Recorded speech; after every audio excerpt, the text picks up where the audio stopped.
आज की हमारी इस चर्चा में आपका स्वागत है।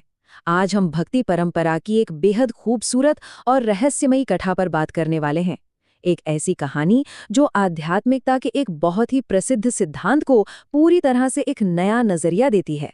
हम अक्सर कुछ आध्यात्मिक बातों को एक बंधे बंधाए सांचे में देखते हैं, लेकिन आज जो प्रसंग हम देखने वाले हैं वो सोचने के एक बिल्कुल नए रास्ते खोल देगा।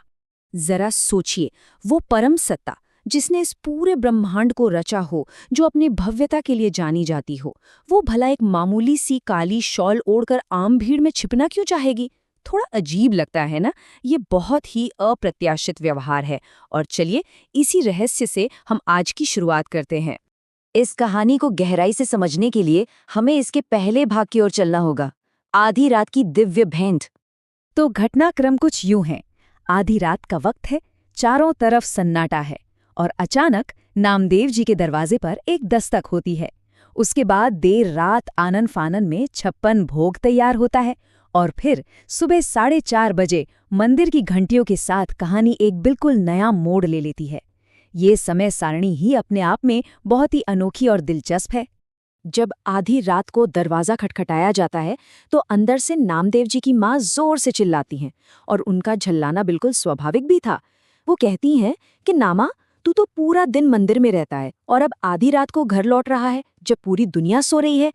ये एक बहुत ही असली और मानवीय प्रतिक्रिया थी। लेकिन दरवाजा खुलते ही जो नजारा था वो सच में रोंगटे खड़े कर देने वाला था। सामने नामदेव नहीं बल्कि स्वयं भगवान पंढरीनाथ खड़े थे, एकदम अपनी पूरी भव्यता में, स्वर्ण मुकुट पहने हुए, ढेरों आभूषणों से सजे हुए और चेहरे पे एक बहुत ही कोमल मंद मंद मुस्कान। वो इतनी रात गए सिर्फ इसलिए आए थे क्योंकि नामदेव जी रोज उन्हें अपने घर आकर भोजन करने का निमंत्रण दिया करते थे। और अब बढ़ते हैं दूसरे भाग की तरफ, मंगला आरती की जल्दी।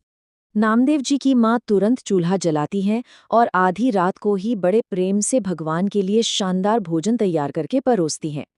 लेकिन इस शांतिपूर्ण भोजन के बीच अचानक एक बड़ी जल्दबाजी आ जाती है। सुबह के 4:30 बजते ही मंदिर की घंटियां जोर जोर से बजने लगती हैं। ये मंगला आरती शुरू होने का संकेत था। घंटियों की आवाज सुनते ही भगवान को एकदम से जल्दी मच जाती है और वो कहते हैं कि मैया जल्दी करो, मुझे जाना है। और यहीं पर भगवान एक ऐसी बात कहते हैं जो सच में हैरान कर देने वाली है। वो कहते हैं, आज तक तो मैं दर्शन देता था, लेकिन आज मैं स्वयं दर्शन करने जाऊंगा।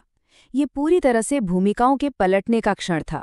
आराध्य देव अब खुद एक भक्त बनने का फैसला करते हैं। अब जाहिर सी बात है, भगवान इतने भारी भरकम मुकुट और जेवरों के साथ तो आम भीड़ में नहीं जा सकते थे, वरना सब उन्हें पहचान लेते। तो अपनी पहचान छिपाने के लिए वो क्या करते हैं? वो अपना सोने का मुकुट उतार देते हैं, सारे आभूषण हटा देते हैं और एक साधारण सी काली शॉल में खुद को पूरी तरह से लपेट लेते हैं, ताकि भीड़ में किसी को रत्ती भर भी शक न हो। यहीं से शुरुआत होती है हमारे तीसरे भाग की, एक भक्त के रूप में भगवान। जरा मंदिर के गर्भगृह के इस दृश्य की कल्पना कीजिए। स्थिति पूरी तरह से पलट चुकी है। एक तरफ भगवान पंढरीनाथ हैं जो काली शॉल में लिपटे आम लोगों की लाइन में एक साधारण भक्त की तरह इंतजार कर रहे हैं, और दूसरी तरफ नामदेव जी हैं जो ठीक भगवान की जगह गर्भगृह में खड़े हैं, कमर पर हाथ रखे हुए, एकदम भगवान की ही मुद्रा में। और भीड़ में पीछे खड़े होकर वेश बदले हुए भगवान क्या कर रहे हैं? वो बड़ी खुशी से दूर से ही अपने भक्त को निहार रहे हैं और मन ही मन कह रहे हैं, आहा, मेरा नामा कितना अच्छा लग रहा है। यहाँ भगवान को इस बात का कोई अहंकार नहीं है कि उनकी जगह कोई और खड़ा है, बल्कि वो इस बात से गदगद है कि उनका भक्त इस भूमिका में कितना शानदार लग रहा है। कहानी का सबसे भावुक और गहरा पल तब आता है जब भगवान सच में गर्भगृह के अंदर जाते हैं।